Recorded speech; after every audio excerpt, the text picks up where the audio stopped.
Good morning, everyone. Thank you very much for coming along to the Next Step session. I know this is a very busy week for you all because you'll be busily preparing for exams, but it is important as you've submitted an application to go on exchange next year. We've got lots of things to tell you about the application process, so this is a good opportunity to tell as many of you as possible in one sitting.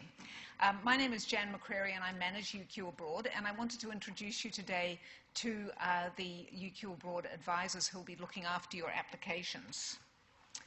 So, maybe the advisors, and we've lost Ian. He was up the back.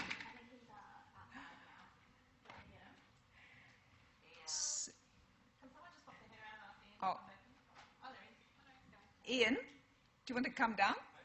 Yeah, that's okay.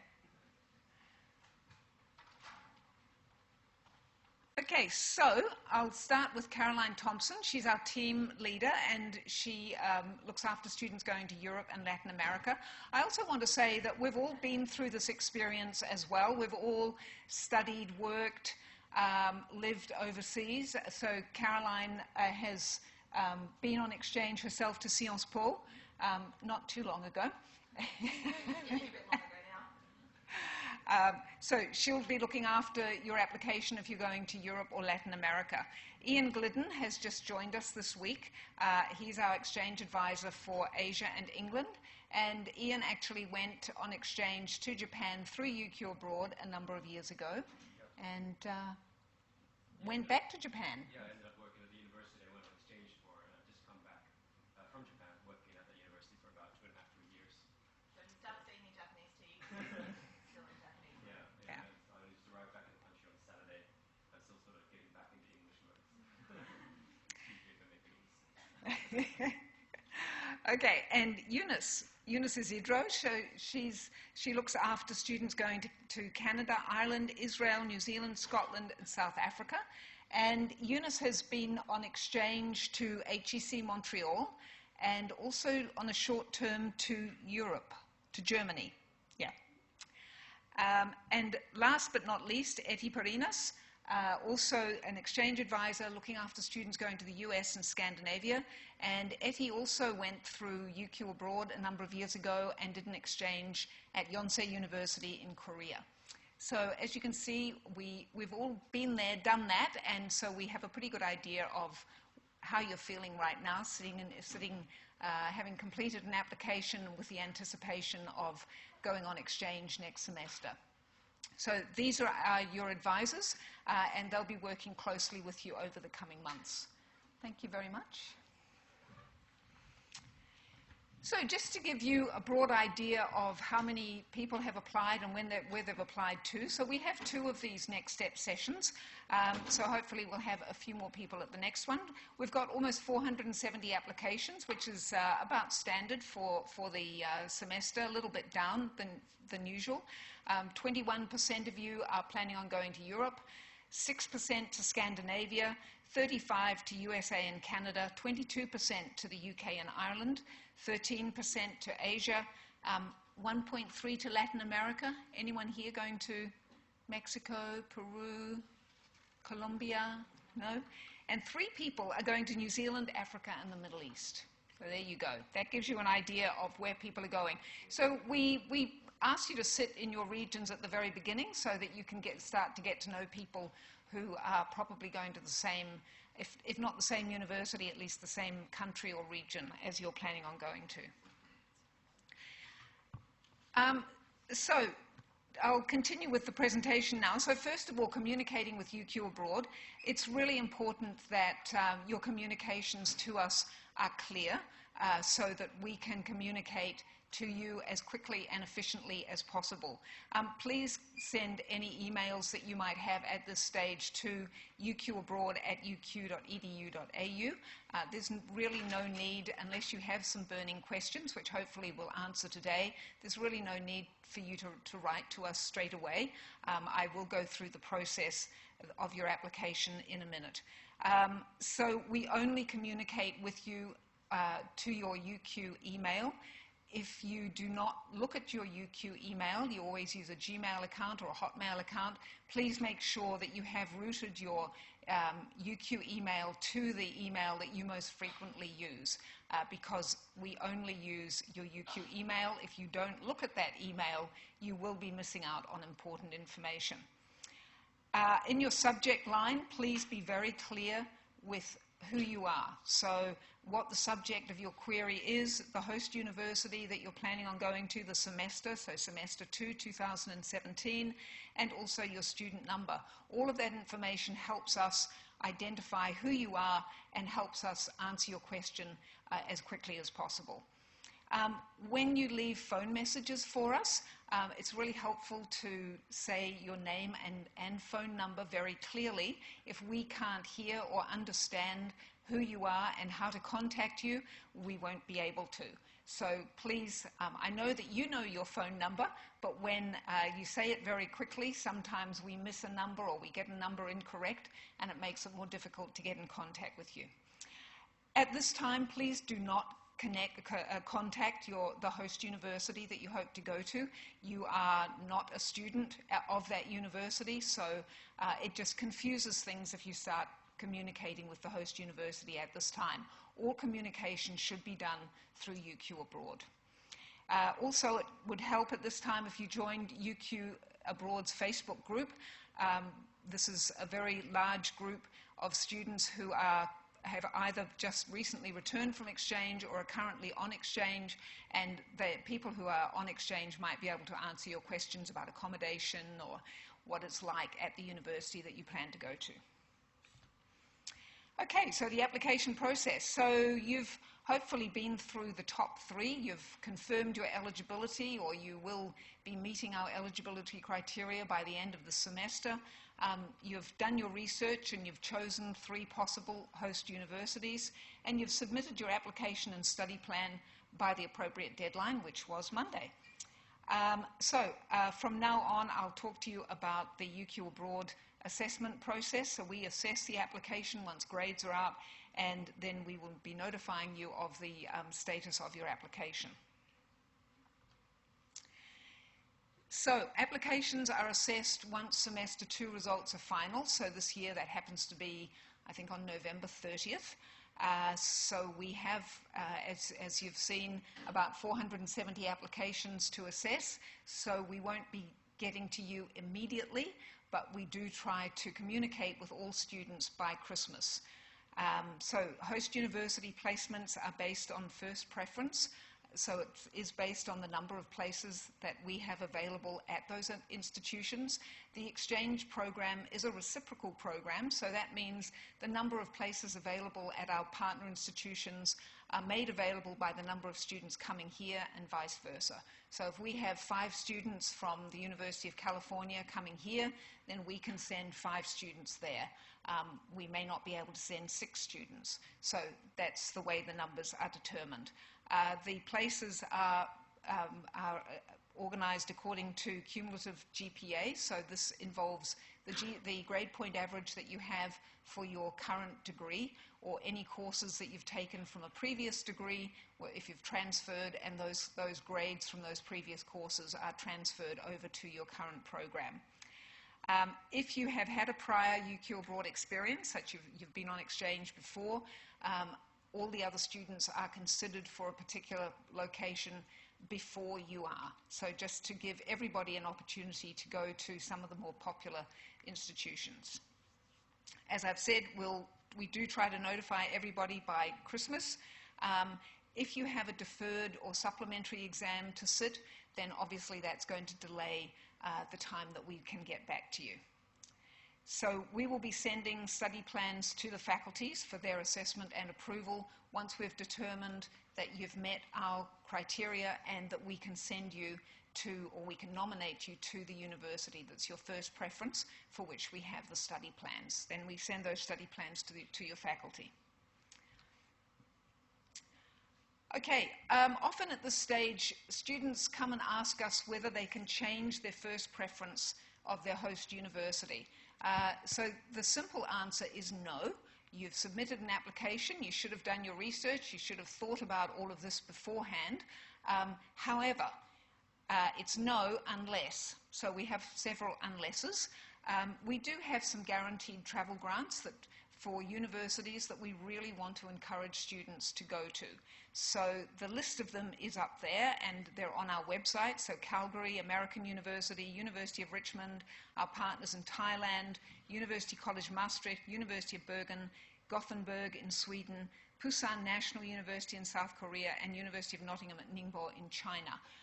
If you want to change your first preference university to any of those institutions to increase the chance of you getting a guaranteed scholarship, guaranteed travel grant of $1,000, then please come and have a chat to your UQ Abroad advisor. Send us an email through uqabroad@uq.edu.au and we can talk further about that. Some people may want to go on exchange for 2 semesters to a university with greater availability. So some of our universities, because of the reciprocal numbers, we can only send you there for 1 semester. However, if you now decide you want to go somewhere for 2 semesters, there are plenty of opportunities available, but you might need to change your first preference university. So again, that's another reason why we'll let you change. If you have concerns, so a third reason, if you have concerns about prior convictions, that means driving under the influence, please come and speak to us. So particularly if you are applying to the United States or Canada, this can affect whether you can get a visa. So if you do have a prior conviction, please come and talk to us. Changes must be made in writing to UQ Abroad with a new proposed study plan by December 1st, 2016. Okay, so we will consider your changes up until then. What if you don't get into your first preference? So we do try to work with you to get you into either your second or third preference. If your second and third preferences are not available, then we provide you with a list of options and work with you to see what other place we can get you into. Once your new partner institution has been determined, then you'll have to come back with another study plan that we can forward to the faculty. Okay, so this is the application process. So once we've indicated that we can accept your application into the UQ Abroad program, then we nominate you to the host university. Then there's a host university application that you need to complete, and then you prepare for departure. And I'll go through each of these steps. So once we've sent you an email indicating that we can accept you into the program, the next stage will be to apply to the host university. So we have 200 different partner institutions. Every university has a different deadline, so just because your friend has received his or her time to apply email and you haven't, it doesn't mean that we've forgotten you. It just means probably you're going to different universities with different deadlines. So due dates do vary. Our most immediate deadline is for some of our American partners, so we will be asking those of you who are applying to go to an American partner and to a Canadian partner, if you could just stay behind for 15 minutes or so at the end of this presentation, because there are some things that we need to talk through with you. Your advisor will contact you as soon as we've got the information from the partner institution about applying to the host university. So please don't begin the application until you've been advised to do so. Just a note at this point, Japanese applicants who are planning on going to Japan have to be able to show continuous enrollment at UQ. So that means that if you've applied to go to Japan for second semester next year and you think, okay, I'll take next semester off, unfortunately you can't, because the Japanese partner would not accept you. You have to show through your transcript that you have been enrolled at UQ for the duration up until the time that you go on exchange. And I've mentioned the US and Canada. Okay, sort of applying to the host university, there's lots of different supporting documentation depending on where you're applying, but this is just to give you an idea of the kinds of documentation you'll be expected to provide. So official UQ transcripts, you can get one of these through my advisor. Please don't do it now because we'll be asking you to do this next semester when you've got next semester's courses. You'll have this semester's courses and grades and next semester's courses listed on your transcript. Proof of finances, so this really varies depending on where you're going. Sometimes it's with the application, sometimes it's when you apply for the visa, and there's a variety of different ways that you have to prove your finances. So that's one of the things we're going to be talking to the American applicants about. Personal statement, so many universities require you to write a statement of purpose or motivation. Please take this seriously. Universities do consider this as part of your application, and to say that you want to go to such and such a university because you've heard it's a great party school or it's a good place to travel from, probably not the best kind of thing to put in the statement. I mean, really focus on the academics, what you're going to be able to get out of the experience and how it's going to influence your career. Passport. So you will also need, at the time of applying to the host university, I know many of you have provided a copy of your current passport. Some of you have contacted us saying that you don't have a current passport, but when you apply to the host university, you will need a current passport because they will base the visa information on your current passport. So you need to make sure that you have at least 6 months validity after the completion of your exchange when you return to Australia. Some universities also require letters of reference, and this is something that students get quite stressed about. I know that many of you are in classes of 300 and 400, and it's difficult to ask your professor for a letter of reference. You feel they don't know you. It is okay to ask your tutor for a letter of reference, or if you're living at a college, then you might want to ask a tutor at the college for a letter of reference. We can provide a template if you're not sure of the nature and the structure of the letter. Just let us know. Another supporting document that's often requested, particularly for people going to Europe, is a CV or resume. So if you've never written a resume before, then it's a good idea perhaps over the holidays to hop on the website and find out how to write one. You may have already have one handy from applying for part-time jobs, but particularly European universities like to see your educational background, your employment background, your hobbies, languages that you speak, interests, etc. A medical check is also a pretty popular thing that you'll have to do, particularly for US and Asian partners.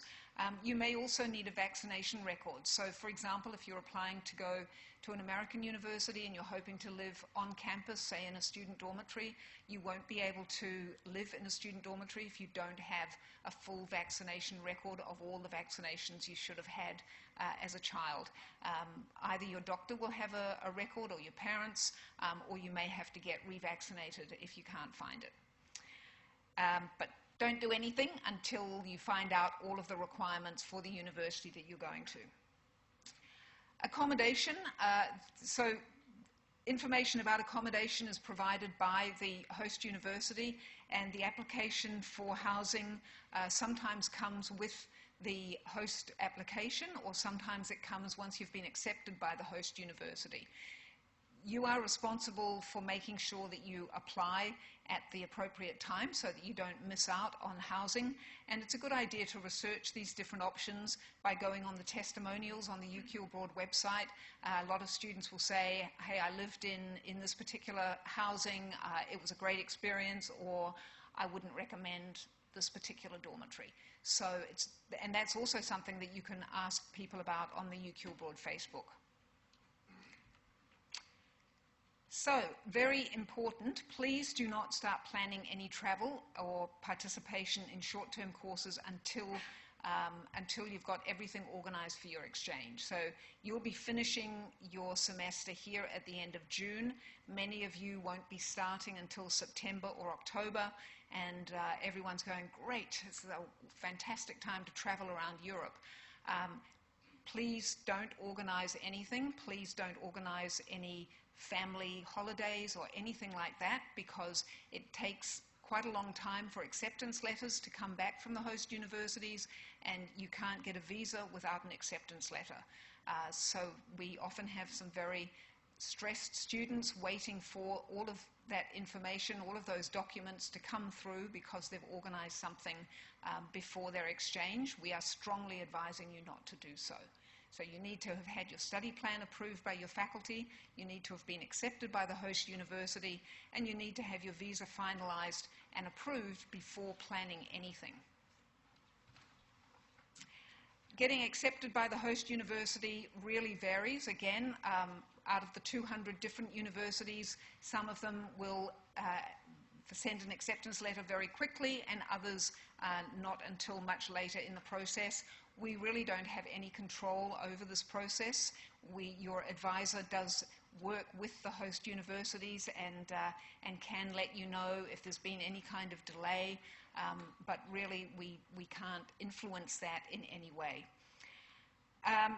Another question that's often asked at that time is, what if I don't get accepted? Of course, we don't have any guarantee that you will be accepted. However, most students are accepted by the host university once they've gone through the application process. We do try to work out any concerns that might happen at the beginning of your application process. If the host university is worried about your grade or a failed course or something like that, we work with you and the host university to try and smooth those things out. We do try, if you're not accepted by the host university, if we know about that soon enough, we do try to get you into another institution. So just stay calm and work with us. We do try to help everybody to get somewhere once you've applied with us. But you do have to be flexible. Okay, again, that word flexibility. So selecting courses. You've all been through the study plan process. You've identified courses that you hope meet your requirements, and that will be confirmed by the faculties once they've approved your study plan. But you do need to be flexible and have flexibility in your program. So there is no guarantee that the courses that you've selected and the courses that you will receive approval for from UQ's faculty, that you'll be able to get into those when you're overseas. So you may need to select new courses. You will have to probably update your study plan at a later date. It's also important to understand that you need to take the equivalent full-time load when you're on exchange. So the standard full-time load at UQ is 8 units. Usually here, that is 4 courses. That's not the case at our partners. So in the USA and Canada, the standard full-time load for the semester is 15 credits, and for most universities, that means 5 courses.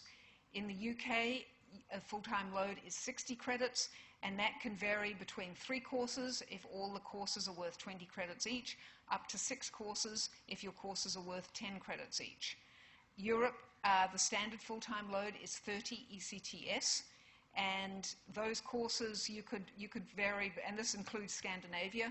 You could be taking 2 courses for the whole semester, or you could take 8 or 9 courses. It really depends on how the university splits up the courses and the amount of credit they give to each of the courses that you're going to be taking. Japan, another kettle of fish. The full-time load is anywhere between 8 and 14 credits, and you could be taking anywhere between 8 and 10 courses. If this is all a bit overwhelming, when you get there, you will probably find out actually it's going to be okay. But if you do feel overwhelmed by all of this, you can, and particularly if you're studying in another language, you're going to another country for the first time, you can request a reduced load. This means that you can reduce your enrollment here at UQ to 6 units, which is what we call a minimum full-time load. So you are still technically enrolled in a full-time load here at UQ, which means that you still meet requirements for things like Centrelink, and you do the equivalent of 6 units at the host university. You do need to be aware that there are student visa requirements at different universities. So, for example, if you go to the US, you must take at least a minimum of 12 credits to meet student visa requirements. So if you are taking a reduced load, you'd be enrolled in 6 units at UQ, and you would only need to take 12 credits at an American university. Okay, so just keep that in the back of your mind if you're getting a bit overwhelmed by the number of courses that you're going to be taking. Funding. All students are automatically considered for scholarships and grants, but that does not mean that everybody gets one. We do have limited funding, and that will be made clearer through our website. We're in the process now of reviewing our scholarships and grants, and we're also in the process of renewing our website. So hopefully by the beginning of next year, we'll have a new version of both. There are some other scholarships that may require additional applications. So if you're in the School of Economics, engineering, there are some engineering scholarships that you can apply for. Languages, the School of Languages and Cultures, there's a couple of scholarships that you could apply for. There's also the Westpac Asian Exchange Scholarship. So if you're going to a university in Peking, Shanghai, Hong Kong, Singapore, have I missed any? I think that's it. And you're an Australian citizen, then please apply for the Westpac Asian Exchange Scholarship. The deadline, I believe, is in the middle of January. So you can find that information on the UQ Abroad website or in the general UQ Scholarships website. So you'll be notified about all of that funding in about June next year. If you already receive Centrelink, you can continue to receive Centrelink while you're overseas, and UQ Abroad provides you with a letter that you can take to Centrelink. All of that happens after you've applied to the host university. There's also the OS Help Loan. So this is a government loan scheme if you're an Australian citizen or a New Zealand citizen or a student with on a humanitarian visa. So there are loan eligibility criteria that you can find on the website. This loan scheme allows you to borrow up to about $6,500 if you're going to a non-Asian destination, and you can borrow up to about $7,500 if you're going to an Asian destination. But you must apply in the March round, so the March 15th is the deadline for that. You must have at least one course to complete when you finish your exchange and come back to UQ. So check out that, and if you have any other questions, please feel free to contact us. Oh, and also you can receive a scholarship and a loan. A loan, obviously, it goes onto your HECS debt, and it's something that you have to pay back. The scholarship is something that you're awarded, and you don't have to pay it back. Okay, getting ready to go. We try to help you as much as possible, prepare you for your semester overseas. We run a number of events throughout the semester. Sometimes we have visits from host universities or consulates, particularly the Canadian consulate and the American education program. They will come up here and have a chat about studying in the United States. We also run a series of what we call meet and greets. So this allows you to get together with students who are going to the same university as you, same region as you, as you're doing now, kind of, but also meeting with students who have returned from that region and international students who are from that region but studying in UQ for this semester. So you'll be informed about the meet and greets by your UQ Abroad advisor, and hopefully you can go along to those because it's a really good opportunity to ask all the questions that you have about your destination. We also run a pre-departure session in June, and it's a good program to come to get all of the information that you need about insurance, culture shock, all of that kind of stuff. We run that session just once, and we'll let you know exactly in June when that will happen. Student visas, you can start looking into that now, but you won't be able to apply for a student visa until you get the acceptance letter. It is a good idea to have a look at what the requirements are, how much it's going to cost you, all of that kind of thing. Hopefully you've done a little bit of that research. But it is your responsibility to research and apply for the visa. We are not visa experts. We are not allowed actually to give specific advice about visas, and really all we can do is help you interpret the information that's on the website. Some students will ask questions on the UQ Abroad Facebook group and get answers that way. You just have to remember that visa requirements change certainly from year to year. So whatever advice you've received, just be aware of that. It also depends what nationality you are, whether you're an Australian citizen, whether you're an international student here. That advice will differ. Travel insurance, all students going on exchange are automatically covered by UQ's travel insurance for the duration that you are on exchange. If you're going to be traveling extensively before or after, of course you're not going to be traveling before because we've told you that you shouldn't be, but if you're planning on traveling after your exchange, then you will have to get your own insurance. Also, some universities require you to purchase their insurance. Certainly Canadian universities, Japanese universities require that. Some American universities also require that. A few frequently asked questions.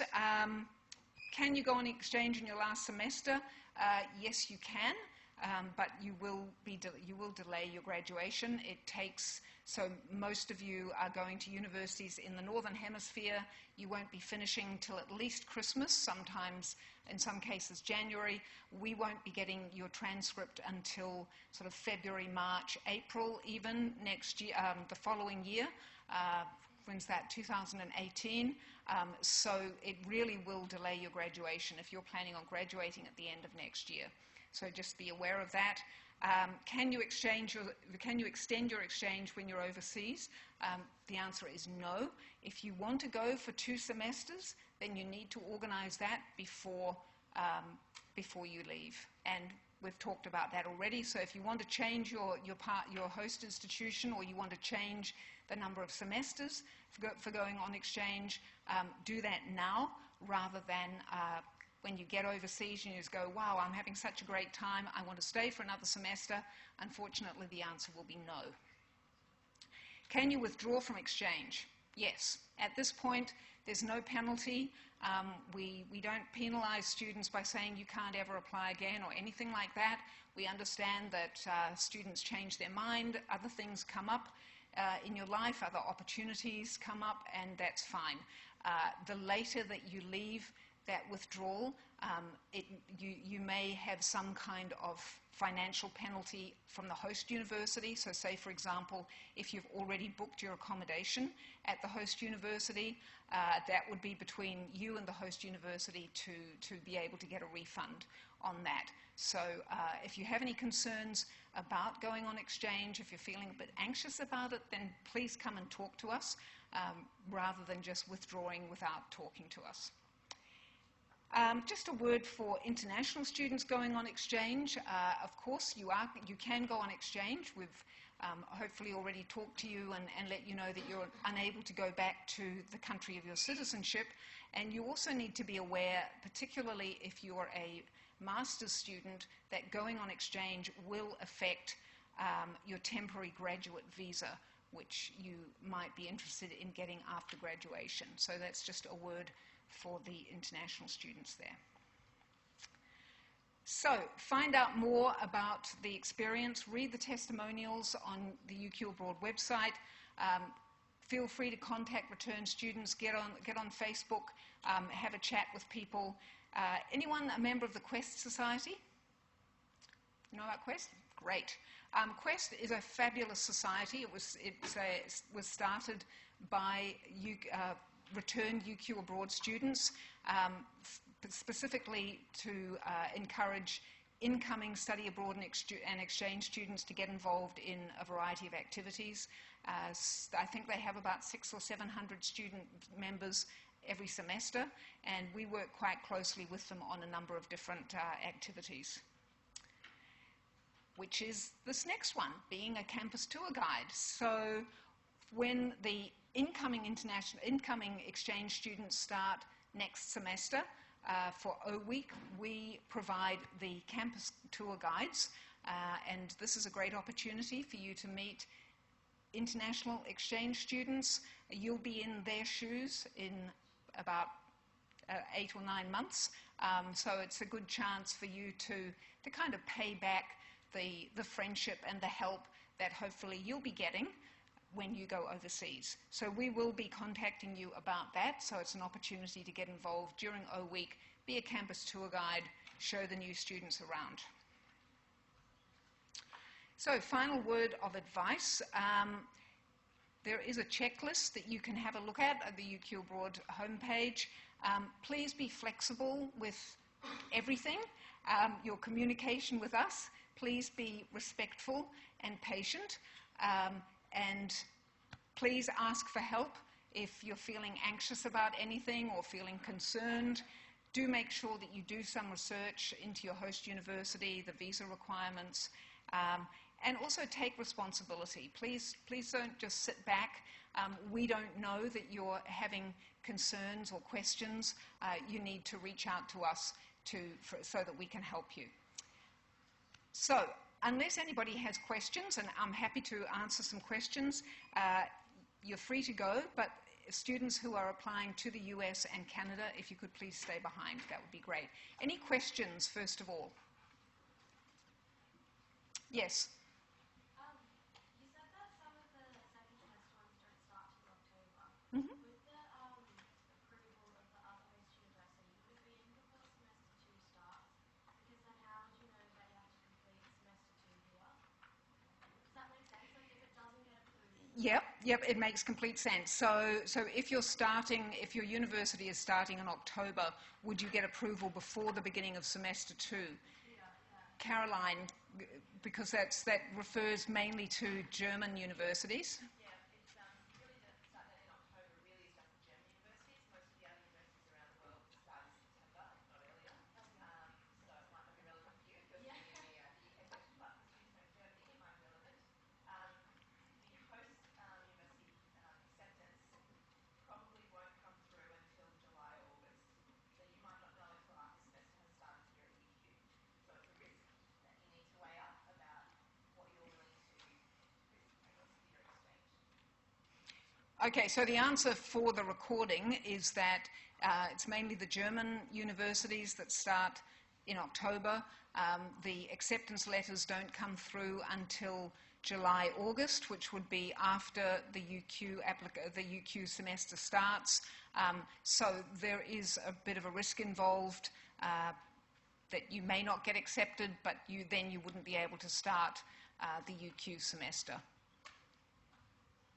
But again, we try to mitigate that risk by communicating with the university to see if there are any issues at all with the student's application. Any other questions? Yes? You said that the international student visa will be affected by exchange program, so will be expandable travel? The international student visa, it's the work visa that international students can get post-graduation. So the semester that you study overseas is not considered as studying in Australia, and therefore would not contribute to that, to being eligible for that particular visa. It's not your general international student visa. But if you have any questions, please contact immigration. Yeah. Yes? What would be some reasons you would accept like a reduced study load? Some reasons for a reduced study load, something like if you're studying completely in a foreign language, so if you're going to Germany, for example, and you're going to be taking all of your courses in German, if you usually, perhaps as a student at UQ, you might usually be taking a reduced load for a number of reasons, and you want to continue that while you're overseas. You may not be able to get into all of the courses that you require, so it makes sense for you to take a reduced load rather than taking courses that you're not going to get credit for. So that would be another reason. Yeah. Any other questions? Yes? Do you guys normally accept students who are studying in a country that's like not speaking English, and I'm applied to, for example, study French over there, but I'm not studying any French here? How does that normally go? I'm not going to get credit for that subject. I've heard that they might not even allow me to study that whatsoever towards the full-time load of subjects over there to get the full-time load here. Okay, in order to get the full-time load here, you have to be receiving credit. your faculty has to have approved those courses. So you could take, for example, a course in French if you're going to be studying at a university. Maybe you're studying business courses at a French university, and you also have the opportunity of studying French. You might not get credit for that French course, but because you're living in France, it makes sense for you to study French. So that would be okay. That would give the full time. No, it wouldn't be counted towards your full-time load. So the full-time load, the 8 units that you're enrolled for here, so you just have to remember that you would be paying for 8 units. So your faculty is going to be approving the equivalent of 8 units worth of courses. So if your faculty does not approve you to take French to meet the requirements of your degree, then you wouldn't be able to include French as part of your full-time load. So you would probably be taking that on top of. Any other questions? Nope? Okay. Thank you very much. Good luck for your exams. And US and Canada, if you could please stay here.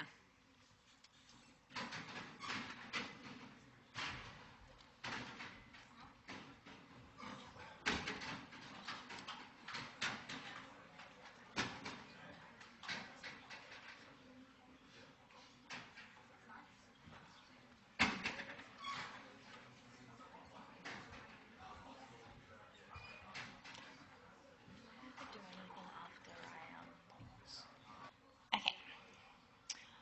All right, so the USA and Canada are a little bit different compared to all the other host universities. There are early application deadlines as well, especially for California State University, UC, so University of California, Arizona State University, University of Wisconsin-Madison, and the University of Calgary. I'm pretty sure applications for these universities start even before our semester starts next semester. So I think around March or the end of February we normally start. Their application deadlines are mid-Feb.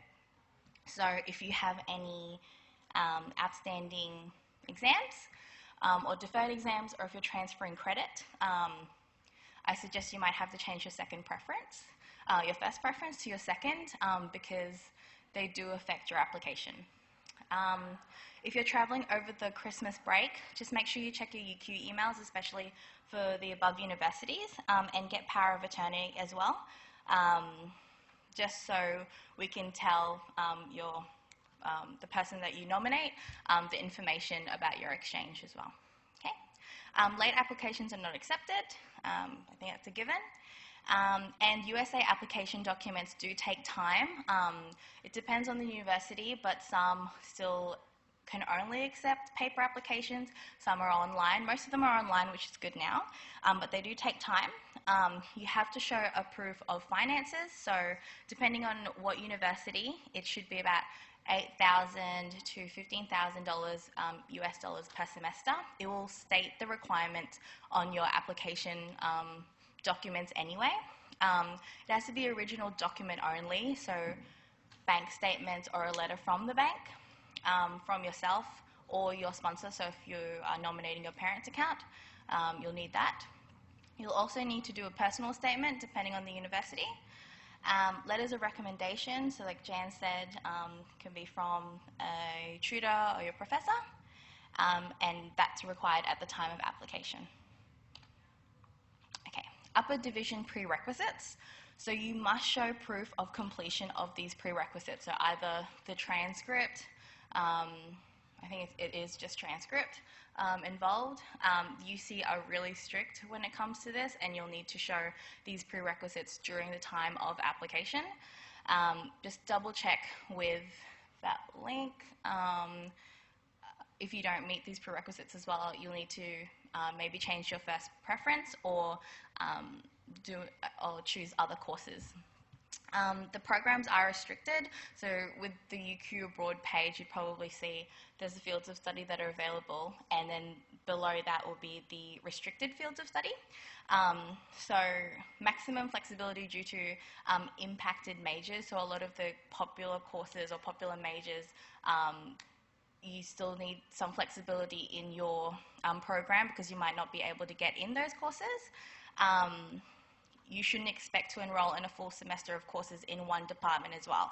So you can't rely, you just can't say that you can do all engineering courses for that one semester. You need flexibility, and you may need to choose a new host if your courses don't fit. So insurance, the host insurance, you may be required to purchase it with the host university. There are waivers involved, but you will need to meet certain requirements. And the costs for this insurance can vary between $250 to $1,800 per semester. Just visit the host university website for specifics as well, and there should be a fact sheet with most of our partner universities on the UQ Abroad university pages. But don't purchase any additional insurance until your host university confirms it will be accepted. Okay? So acceptances. So acceptances for the US is normally around May or June. Visa documents may come later. So normally your US host university will say you've been accepted via email, but your visa forms and your acceptance letter won't come until maybe a few weeks later. The visa process. So you can't apply for a visa, for the US visa, until a visa letter has been received, and you'll need to travel to the consulate in Sydney for an interview in person for that visa. You'll need to actually have that visa form from your host university in order to do your appointment. Convictions or arrests may affect student visas, like Jan said, and speak with the US consulate for advice. You can't enter the US more than 30 days before the start of semester as well, so if anyone was wanting to travel prior to their prior to their semester start, you cannot enter the US prior to 30 days before you start the semester. And the study permit, so if you're studying less than 6 months, it's not required. A study permit is not required, so you'll need to apply for an ETA online, but you might need to double check that with the consulate just in case, because it does change. And if you do travel through the USA, so if you're going to Canada, you might actually need to apply for a visa as well. There's certain requirements on that. All right, any questions?